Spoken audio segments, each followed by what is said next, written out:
Hello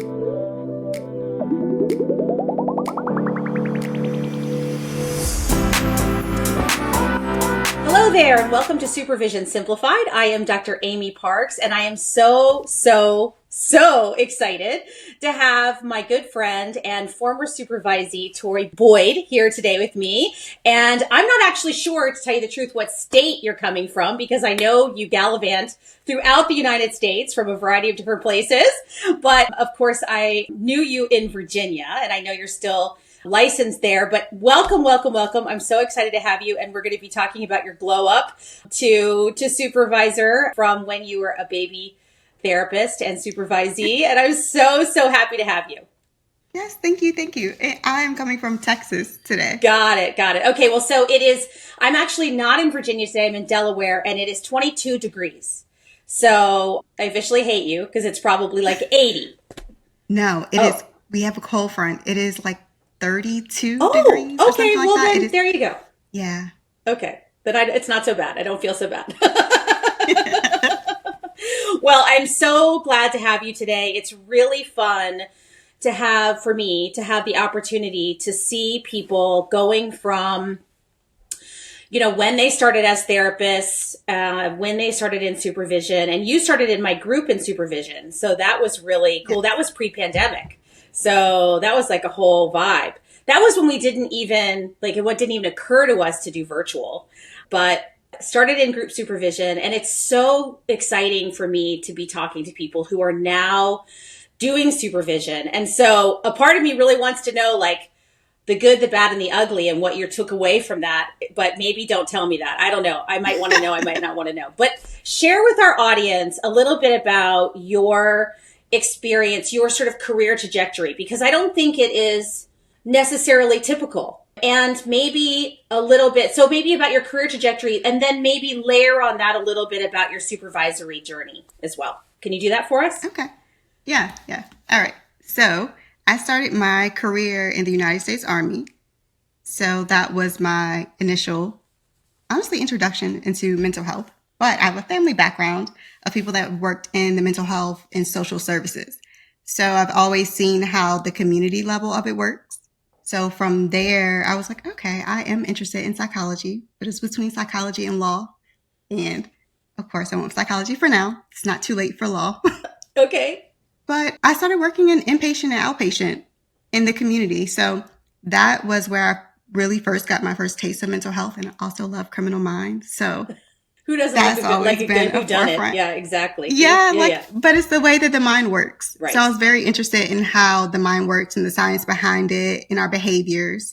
So that's also what drew me to therapy, essentially. And let's see, I also worked in project management. So from there, and then therapy and going to school and maintaining a full-time job and all of that, plus supervision. And that experience in the military, I think, also colored how you understood supervision and how that sort of experience of leadership needed to look versus how it did look too. And then you're moving into group practice, how the experience of leadership needed to look versus how it did look, right? Would you agree? Yeah. Yeah, you were able to see like the diversity of it and how different people needed different things and what truly motivated people, because it's not typically what we think that motivates people. Talk a little bit more about that. What do you mean by when you say different people need different things? So, for example, I would like to say that I was probably like your easiest supervisee. Okay. Certainly motivated. Yeah. I'm pretty self-sufficient. So if you have someone like me who is a researcher and likes to find out things before I ask questions, I've done a lot of like the base level work. So you'll have someone like me who's like, okay, like tasks, she'll complete them. She's motivated. I'm an ex-perfectionist. Okay. Good for you. So I'm recovering perfectionist. So that kind of works in your favor when you're trying to like do supervision and things like that. But then you'll have, say, like a newbie, like when I was a baby therapist or a baby supervisee, you don't know what you don't know. So for those types of people, it's like, okay, what motivates them? Because you cannot always overwhelm people with all of the information because it may be too much. So they may need like a path or like steps to take to break it down. And then you'll have other people. I'll use myself as an example. I want all the information now. And then I'll backtrack how I work forward. And then you also have the confidence piece though, because if they're not confident or don't feel confident in themselves, you also have to build that up for supervision and leadership as a whole. Yeah. We talk a lot about confidence versus competence. And I think one of the challenges with people that are recovering perfectionists, or maybe prior to going into recovery, are in that perfectionist stage, or early career when they are trying to maybe demonstrate that they know a lot of stuff. The big challenge, and I'm wondering if this is sort of also what you're sort of alluding to, a big challenge in supervision is pushing them to go deeper, to move into depth. I see a lot of supervisees who are frustrated when their clients come to them and they're not ready to do the work. They come to them, they're like, well, they don't even want to be in therapy, or they're not even ready to do the work. And, the challenge for the supervisor is to say, well, how do you know that? Like, what, maybe they are, and you haven't, maybe it's you, maybe it's not them. It's also like, what does that look like? Right. Exactly. Right. Like our version of doing the work may not be their version of doing the work. Right. And what if they've never been to therapy before? Which That's is scary. 99% of people in therapy have never been there before. Yeah. They've seen it on TV, right? Because I tell people, I'm like, you're strangers. They don't know you. Yes. So like it takes time to build that rapport for them to tell you things. Right. And then like we don't really share about ourselves. So it's very one-sided in that sense. So it's like, okay, you want them to open up to you, but are they comfortable? Yeah. So I think that's comfortable. That's a challenge for the perfectionist. And I think that's I think a big part of early supervision. And I'm wondering now, are you seeing that too with your early supervisees? Like that same kind of like, okay, well, I went down the checklist and then, we're not getting anywhere. And it's like, well, but it's like the checklist doesn't work. There isn't a checklist. There isn't one. There's no formula. I think that's just going from theory to actual like practical skills. Yeah. Talk a little bit about that. Over prepare. Yeah, because you were saying that one of the things that you're noticing as and especially, I don't know if this is particularly true moving between Virginia and DC and Texas and seeing different supervisees coming out of different graduate programs. But you said that maybe you're noticing that there is a preparatory element that might be missing. We're not casting any shade on grad programs because they have a lot to do. But is there something missing there that has to do with the sort of what's true in actuality? Like what has to happen when their boots hit the ground? Yeah, it's more so the reality of it, right? So you take a student that has prior work experience. They may have worked in a healthcare setting in some capacity, and their view is different. They kind of have a better understanding of one, what that work actually looks like, mm-hmm. and two, the steps to get there. Because we'll have people that will graduate, they don't know they have to pay for supervision, mm-hmm. or that if they don't, it's very hard to find a spot. Right. And then you have the fact that people move. So like the virtual aspect. Right. And it's like, okay, so how do you find a virtual or remote practicum or internship or residency, depending on your state, because everybody calls it something different. How do you find that and still get the same skill set that you would if you're in person? Because it is different. Seeing and meeting your clients personally, face to face versus virtual. The relationship building is just different. Mm-hmm. The energy is different. Yeah, it's interesting. We were talking about this, Valerie and I, my co-host Valerie and I were talking about this recently, that I teach at George Mason and an introductory counseling theories course. And towards the end of the course, the students said to me a couple weeks ago, we really actually thought this counseling gig was kind of easy. And we were clearly wrong. I'm like, you think? It's really you definitely did something right. It's really not just like sitting there, it's really like, it's exhausting. I mean, and that's good. I'm not saying it's exhausting, like you shouldn't do the job. It's a lot. Like you're not just there. Like you're not just a person sitting there doing nothing. You are literally working while you are sitting, and then you are working when you're not sitting. There's so much work too around that. And it's such a misunderstanding of the field. And so we could, I would love to see us as supervisors partner more at the graduate school level to facilitate that sort of, to build a bridge to the professional sort of, like the next stage where we say, hey, let us give you sort of, an opportunity to sort of craft that bridge. I mean, clearly there's not enough time in grad school to do all the things. That's what supervision is for. We get that. We understand that. But, could there be a better warm handoff? I mean, that's part of the reason for the clinical supervision directory, of course. But could there be a better warm handoff? And you and I have talked about that. I'd like us to create that because I think universities need that kind of bridge. It's kind of like some schools, way back when I was in like elementary, middle school, they had the bridge from elementary to middle school. Yes. And that's kind of how I view it. Yes. So they you do kind the little of see visit. like, oh, yeah. So I was like, oh, this is kind of like what to expect because people are blindsided. And also maybe in the beginning, right? So you're doing your counseling program or your social work program and you're like, okay, I graduate, I'm licensed. You're not. Mm-hmm. There's a lot more hours and time and learning that's involved and in expense, right? So I think if people can be better prepared for that, they'll also be better supervisors and clinicians because they'll be able to plan and they won't be blindsided and they'll actually know the next steps. But like you said, with like your website, with the supervised directory, it does allow them to break it down state by state for the requirements. Right. I think the biggest challenge is, again, like you had said before we started recording, like you just don't know what you don't know. And it's such a big challenge to literally not know. And what a shock to realize there's so much more on the horizon for you to becoming licensed. And so you were talking about that you're taking new supervisees. And so how many supervisees do you, so I know that requirements in Texas and you call them different, I think you call them associates, or no, do you call them residents in Texas?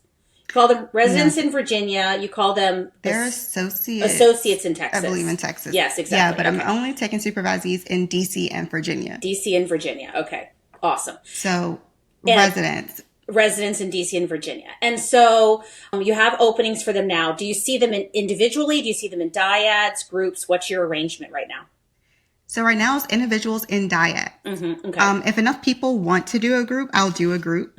And what I modeled from working with you is that I do Sundays because it is very rare that people aren't working. Right. So Sundays is typically a day that they're not working or they can make time and that fits for everybody's schedule. Yep. And that way you're not like rushed or like, oh, I have a client or something happen and have to cancel. Yep. So it's the best. I love the Sunday aspect. So that is when I provide supervision. Yep. It's the best. It works the best. And dyads in Virginia, at least, DC, I think too, tell me if I'm wrong, you can do, and that counts as an individual hour. So yes, I usually give people like an every other week or every third week dyad and then do individuals with them in between so that they have the opportunity.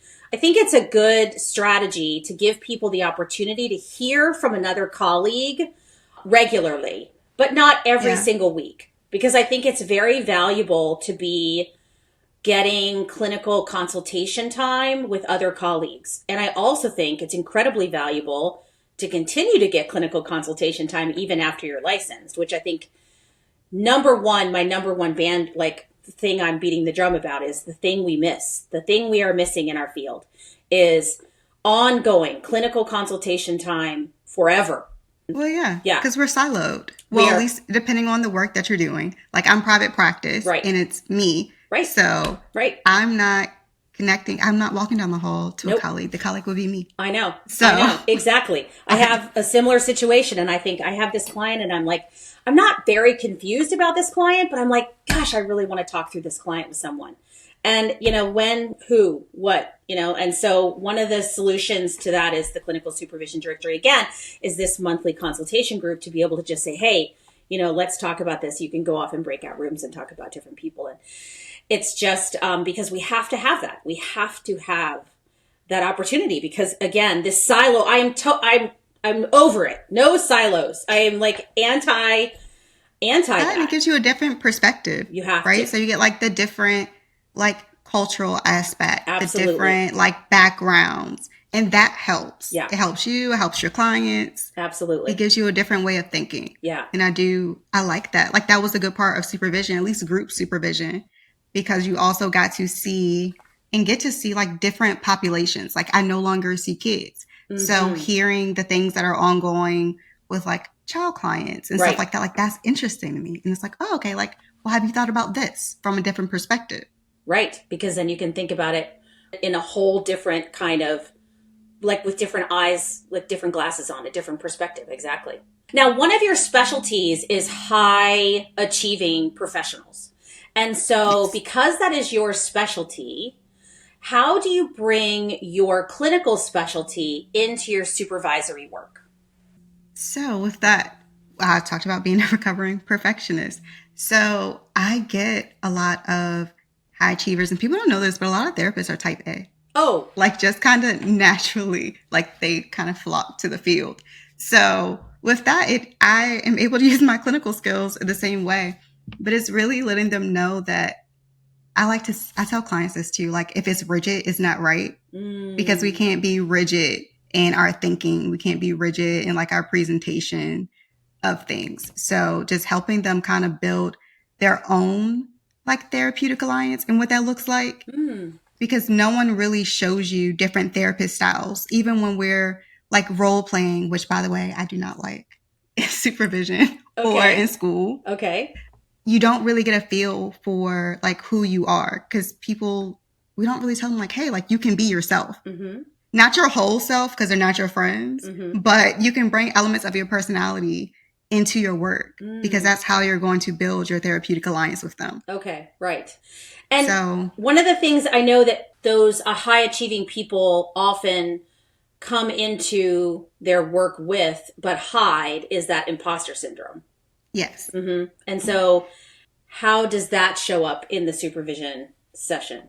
With them taking like 3 hours to plan out their sessions beforehand, like coming up with like this plan. And I'm like, okay, you have this plan, because, you know, like the intake is like, oh, I'm coming in for this. I'm like, they're going to come in and they're not going to talk about that thing that they wrote. They're going to talk about the thing that they didn't want to write on paper. So your plan is like out the window that you spent like 3 hours prepping. Right. So letting them know that like, hey, going to therapy is scary. So like having them like write actually what they're coming in for, they may not really know. Right. So it changes. So allowing them to be like, hey, like you do know what you're doing. You have the skill sets, because we can overtrain in our profession. Like we always want more and more like research and paper. Yes, but we have to like do the work. And I'm like, you'll get a feel for it as you go along. And with imposter syndrome, it's very rare you're in a room that you don't belong in. What a great observation. Yeah, that's a great observation. But also just knowing that like no one is better than anyone else. Everybody's experiences and how different those are part of the experience. Like that's what builds your rapport and your relationships. So if everybody was the same, it'd be boring. It'd be bland. Like nothing would change. And for most people, like your clients find you, or they're assigned to you. So it was something about you, whether like what you wrote or what you've said somewhere, that drew them to you. Do you feel like in your career trajectory, like starting, you know, in your early like licensure days, like pre-licensure days to now, do you feel like you also kind of overtrained, like kind of were seeking varieties of different like certification here, like, oh, I need to try this, oh, I should get this, like I'm kind of asking you a question that I think I know the answer to. I'm just wondering. I am a lifelong learner, and I'm an avid reader. So naturally, yes. But I have to stop myself. I'm like, okay, Tori, like you really don't need to be certified in anything else. I remember that about you. Yeah, and I enjoy it because I like learning. Sure. Like I'm certified in things I don't even do in therapy. Right. Like it's written nowhere. Right. Because it would look crazy. Right. So I don't do it. Right. So I totally get that. Like I did during the pandemic, I thought I'm going to get my RPT. And I was like, Did you? no, I didn't. But I did do some training in it. And then I was like, okay, this is dumb because the whole process of getting your RPT is sort of cracked anyway.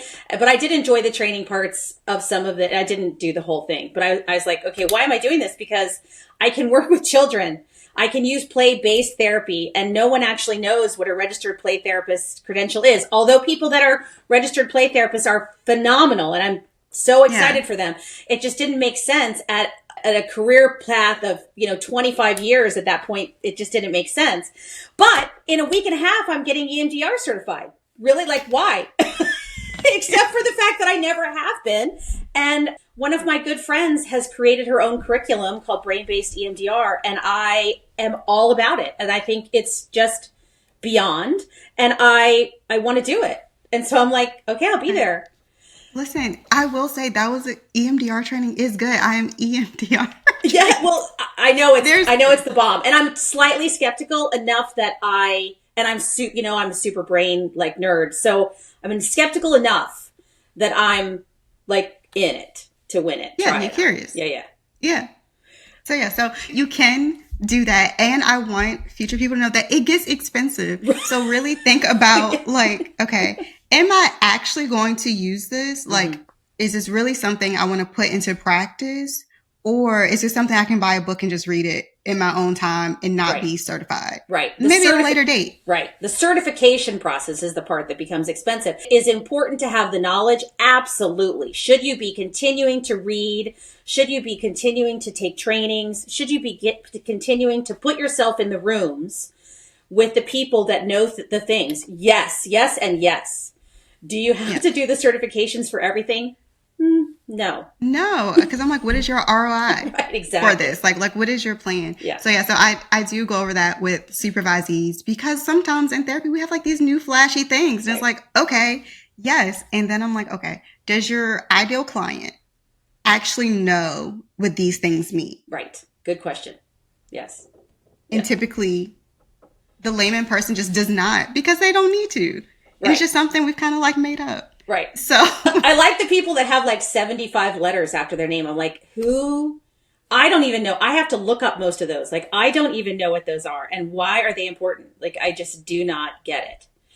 Yeah. So, yeah, I think that's so, but it's interesting. And to kind of shift what we're talking about, but on the same lines, like the more you add to your skill set, which is a valuable thing, granted. Yes. But the more you are going away from the room, the work in the room, the closer you get also to burnout. Like that, it's a very exhausting thing to continue to add to your brain load, to your mental load of work and take away from actually sort of being present with your client. And I think that really contributes to burnout. What are your thoughts about that? That we sometimes don't know when we're even reaching burnout. So like for my supervisees, even for myself, I do like a little check-in with myself just ever so often, because like how many clients can you see before you're burned out, even for the day? Like at a certain point, I tell people like, oh yeah, like my ears can't listen anymore. My ears are broken. I don't want to hear any words from anybody. So you have that. So having them think about that, because sometimes people are like, oh, I'll do a caseload of like 40 in a week. I'm like, that's not sustainable. And where are you getting 40 clients in a week? So there's that, and like the admin portion of it, because we're not just seeing clients in session. And when you have like your newer supervisees or a therapist, they're also doing more prep. Because yes, people do sometimes, especially in the beginning, like a worksheet, or they like to give their clients homework. And I find that makes them feel more comfortable. Like the session is kind of like, okay, like I know where the flow is going. It's kind of like they're teaching. Right. Like I'm given a task and we've, So like that contributes to burnout as well, because at a certain point, you have to find all these homework assignments, and then you have to track them, and then you have to do the research for the next appointment and the next appointment. Right. So all of that together, and then you throw in trainings and just our regular CEs. Right. It's exhaustive. And plus, like, if you have a life, family, kids, friends, like how are you maintaining all of that? Yeah. We talk a lot on the podcast about capacity and the idea of trying to continue to pay attention to your own capacity and measuring your own outcomes as you're monitoring your clients, and being really clear that, as you take a look at your capacity, what does that mean? Because we talk in our field about, there are a lot of people that have this idea that you're supposed to start out your career by paying your dues, meaning you're supposed to start in a 40-hour, 40 client a week position. And there are those positions. They do exist. They are exhausting. And we understand that. And we wish that they weren't out there. And we want to do everything we can to support those people and figure out ways to help build their capacity and or pull from them so that we can help hold that load for them. But how do you suggest to your supervisees, how do you suggest that they monitor their own capacity? Because you can talk all day and night about this word burnout, but I think it's so different for various people. I don't know if I think it's become a buzzword. Like, self-care is meaningless now. And I'm just wondering, how do you help people measure it? Do you have any tools or tips for that? So I do like a checklist for them. And so, you go to the doctors and you do your vitals. So I do a vitals essentially for capacity, where my capacity is. I know if I'm reaching capacity, if I get more irritable, that's something to really check in with yourself about. And I know self-care and burnout have turned out to be buzzwords and really mean spending money at this point. They've turned it into they've monetized it. Right. But movement, I'm have you moved from your desk? Have you went for a walk? Have you had fresh air? Have you stepped outside? Especially people that work remotely. Yeah. Have you been outside? Did you eat lunch? Right. Making sure they build it out into their regular schedule. Because I tell them all the time, if you don't write it down, it's not going to happen. Right. So if you don't schedule it, it's not going to happen. So make sure you're scheduling your actual breaks.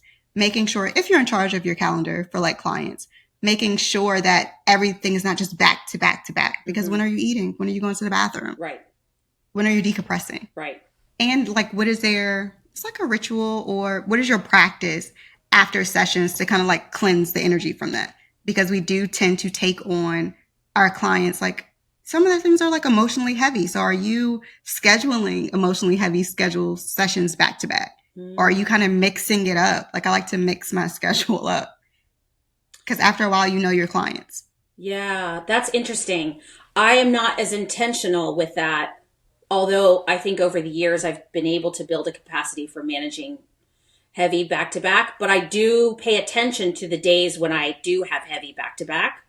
And I make a point of saying, okay, well, I know at the end of this day, I can go straight to sleep, and I can sleep a little later tomorrow or whatever. So I have an awareness of when it's happening and what I'm going to do to kind of combat the ear fatigue, or whatever, the heart fatigue of that whole brain fatigue, all the things of that day.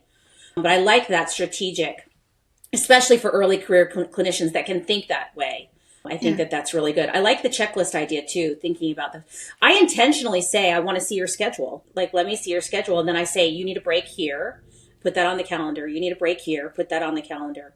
Because you're right. If they don't write it down. Just productivity, right? So that comes from the humanistic side of leadership. And you're one of those, you'll work in other places.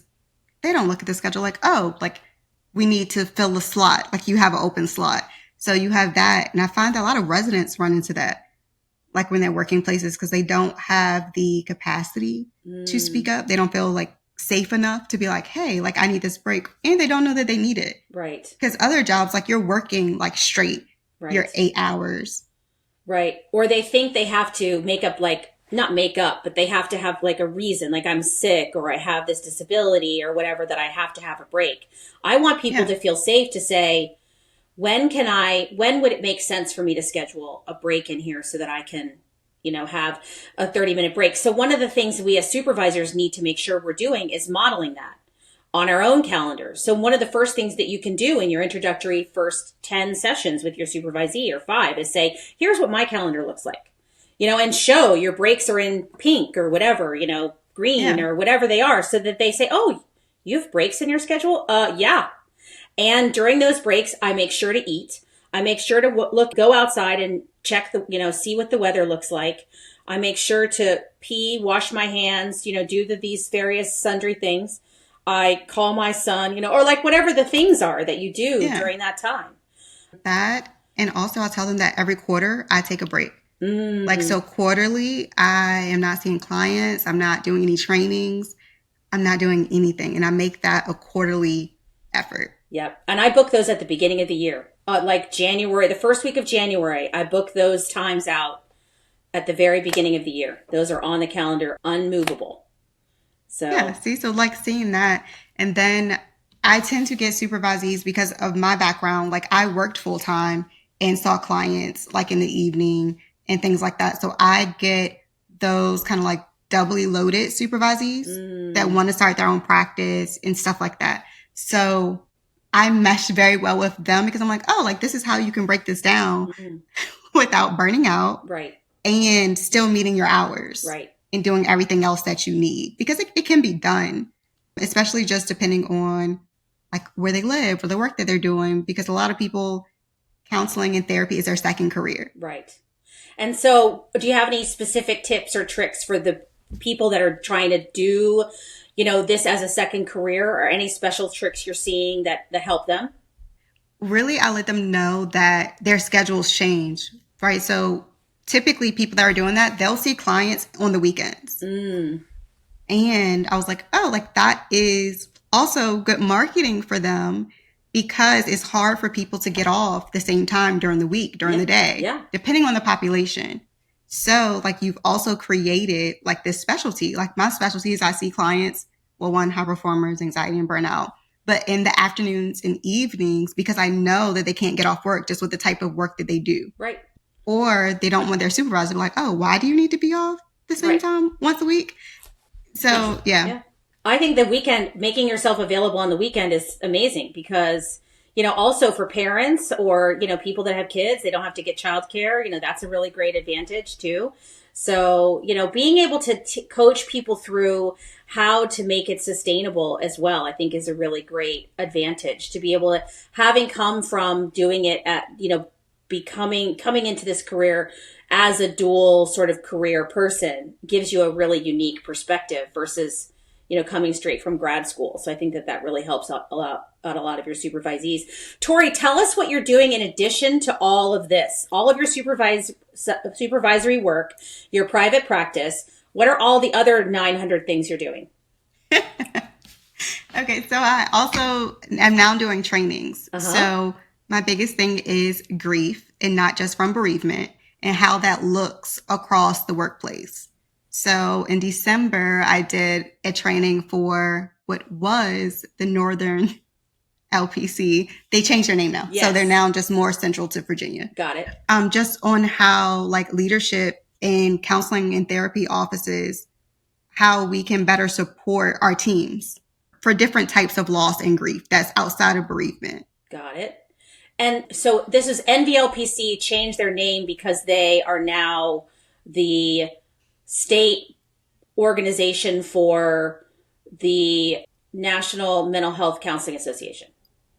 Yes. Yes. Okay. So now they're the Virginia Mental Health Counseling Association. Yes. Yes. Okay. Which is going to take some time to remember. It is going to take a little time, but anyway, yes, very good. Okay. So grief in the workplace is a new thing that you're doing training on. What else are you doing? Oh, of course, burnout and anxiety and stress. Okay. Just across the board. So we're doing that. Well, that's going to be critical, especially in Virginia. Northern Virginia, number one. Right now, it's February 2025, the number one community most impacted by all of the federal cuts. Number one in the United States. Yeah. Yes. So, and I see a lot of federal people. So do I. Very serious. Yeah. Creating the bandwidth for that. Yeah. So going and talking with, and just really being a support. Yeah. The grief is absolutely palpable. Yeah. Okay. Yes. So a lot of training. Anything else that you want to share with us? Oh, yes. And then I've created, so my clients and my supervisees know that I always say everything is figure outable, because it is. Like at the end of the day, it will be fine. Yep. So I created just like a guided journal for them. And for clients, it has like sessions notes at the bottom. So this is our journal. I love it. I Oops, can't wait, pull really it back see closer it. to your face. Nope, there you go. Perfect, perfect, perfect. I love it. And how can people get your journal? Everything is figure So outable journal. they can get this on Amazon or through just sending me a message through masterplantherapy.com because that's my website. Okay, fantastic. And you will speak to me there. So just that. So that's been like helpful for my supervisees and my clients because it gives them the time to really check in, how I talked about like the vitals and checking in with themselves. And a lot of clients like to use it for the session notes piece. They're like, oh crap, like I meant to tell you something. I forgot. So they can write it in there and that's like their one central located place. Or like, okay, like Tori, I wrote it down. Awesome. Awesome. And we'll have a link to it in the show notes. So that will be really terrific that people can get it there if they want to grab it from you. That's terrific. I love that. Any final thoughts that you want to share about your work or anything that you want to, any last tidbits that you want to give to people that are listening today? One of your, a golden nugget of wisdom that you'd like to pass on to the people listening. Let's see. For supervisors, keep in mind that your supervisees may feel uncomfortable just asking or sharing things about their life with you because the power dynamics are different. So they don't want to disappoint you and they don't want you to not sign their paperwork. So that is where group and didactic training comes in place because somebody else may ask a question that may answer it for them or help them figure something out. So that's for supervisors. For supervisees, you can shop around for supervisors to find your best fit and the best setting for that. Absolutely. And yes, so those are my tidbits for both of them. And for everybody else, like I want everyone to live the width of their life, not just the length. So that means I want them to try different things and to be a learner and to do things for the first time. To create better neural pathways. What a great thing to say. Oh my God. That is such a great quote. I want to steal that from you. That is so good. That is so beautiful. What an incredible, oh my God, what an incredible thought. You're so brilliant. What a joy talking to you today, Tori. I really, really appreciate your time and really great nuggets of wisdom. Thank you so much for sharing. Supervisors, that you have a power dynamic that you need to be aware of in the room, and supervisees, shop around. Yes, absolutely. Thank you so much. And thank you so much for tuning into this episode of Supervision Simplified. Remember that the revolution starts here. We hope you'll subscribe to Supervision Simplified and that you will share it with your friends and your colleagues. We also want your comments, your stories, your feedback, so we can be sure to be talking about all the things that interest you the most. Until the next time, please keep simplifying and elevating your supervision game. Take care. Bye.